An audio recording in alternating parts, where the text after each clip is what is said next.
Hello, it's Councillor Glen. It's a little bit later in the day than I usually record these videos, but it's been a very busy day today.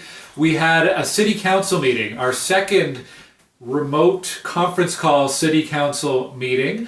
Went nearly 5 hours and some pretty important things on the agenda. We did have some of our usual items from different committees, but we had an update from Dr. Vera Etches about the pandemic situation. We had an update from the city manager about how the city is responding. We had an update from the city treasurer about some of the financial impacts, which is pretty significant.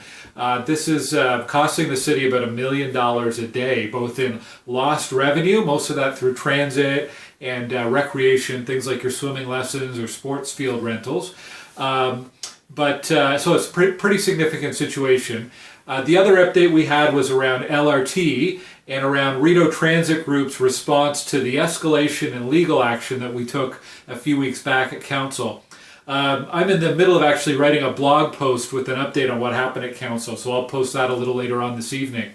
A couple things I wanted to mention an update on city-related things. One was about the library. I keep forgetting to mention the Ottawa Public Library. Their branches are closed, but online they have a ton of material that's available for you. They've got ebooks, they've got music, they've got videos, they've got access to newspapers and magazines. It's all free. Even if you do not have a library card right now, you can go on and apply online for a library card. And you have access to all that material. Also, some of the librarians are doing story time, story hours for kids that they're doing over Zoom. So all sorts of things going on. And the other thing too is if you have overdue library books, this is a good thing. All fines are put on hold. All due dates are on hold, basically. So don't worry about putting your book back in the slot. Everything's on hold until this whole situation's over if you happen to have some books that you're hanging on to. I was also going to mention, tonight, 6:30 p.m. Not a lot of time by the time I post this, but it is the big community shout out. So you're supposed to go out into your driveways, onto your porches with some instruments or pots and pans and make some noise as a way to say thanks to all of the healthcare workers and emergency responders, all the frontline people who are out there working hard on our behalf. We do have some big religious celebrations coming up. We've got Passover, we've got Easter, and in a little bit we've got Ramadan. And I wanted to give a reminder again to everyone that right now this is not a year where you're going to be able to celebrate those with your family. It's okay, obviously, to celebrate with people in your immediate household, but this is not, in this situation, you can't be going out to a relative's house or anything like that. Staying at home means staying at home even for the holidays, and you'll have to connect by conference call or by video chat, so it'll be a very different Passover, Easter, Ramadan this year for everyone.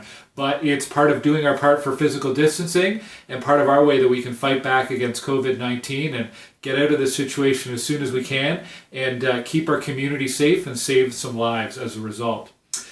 Tomorrow, I'm vice chair of the planning committee, and I've been on calls all last week and this week talking about how we're going to run that committee. An important part of any committee is the opportunity for the public to provide feedback on the planning files. So tomorrow's really interesting. We're doing it'll be on YouTube for people to watch, but as committee members, we're logging on via Zoom. And it's kind of a trial run for how some of our city committees can run over the next few weeks and months. We've got a lot of items on the agenda. Most of them are items that don't typically attract a lot of public delegation, so we're trying to ease into this one. If there's any item on the agenda where there's people who want to participate and make a public comment, we're encouraging people to either write a written comment or they can call and leave a voicemail with the city clerk, and that can be shared on with committee members. If there are items that are more controversial or attracting more public interest, we can defer those to a later date when there is the opportunity to come in person. But we thought it was important to try to move on and try to bring some level of city business back into some kind of normalcy and keep going wherever we can. Obviously, if there's a point where any of this starts to conflict with the city's efforts or the public health's efforts to keep the city safe, we can put a pause on that. But tomorrow morning, I'm really looking forward to this. It's 9:30 a.m. and it's our attempt to do a planning committee in these very unusual times time. So looking forward to that. And we've had some really good discussions in the last couple weeks around how to maintain the right level of public engagement. We've got some really important files coming up through Planning Committee. Like next month, we have another big meeting about the official plan. We'd like to continue those meetings, but we want to make sure that we're giving the public the right opportunity to be involved in those and part of that discussion. So stay tuned for more.